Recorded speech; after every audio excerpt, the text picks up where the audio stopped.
nyagasani agira ati icyo muzasaba mu izina ryanjye cyose muzagihabwa.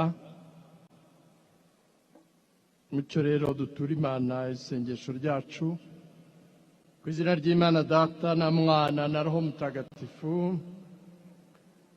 Nyagasani Mana yacu, ni wowe mugenga w'amateka, ni wowe mugenga w'ubuzima bwacu bwose. Turagushimira igihugu cyiza waduhaye, turagushimira ko wagiye utuba hafi mu mateka yacu kugeza kuri uyu munsi. Wagiye utunyuza mu bihe bikomeye, tukaba tugenda turushaho kunga ubumwe no kubana kivandimwe. Turagushimira ubuyobozi waduhaye, none tukuragije nyakubahwa Perezida wa Repubulika n'umuryango we hamwe n'abagize inzego zose z'ubuyobozi bw'igihugu cyacu bafatanya.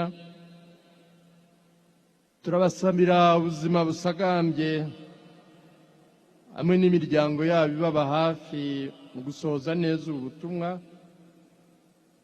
Ubahe ubwenge n'ubuhanga mu kuyoborana ubushishozi baganisha u Rwanda heza.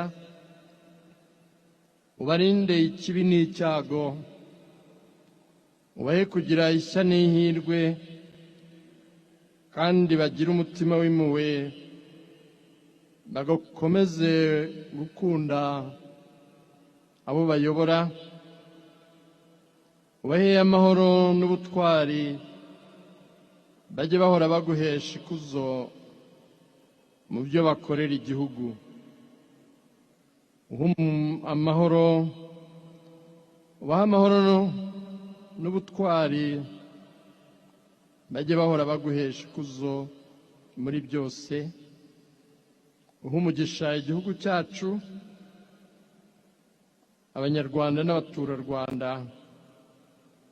Tubisabye ku bwa Yezu Kristo umwami wacu ushobora byose. Abaha umugisha Imana Data, Mwana na Roho Mutagatifu.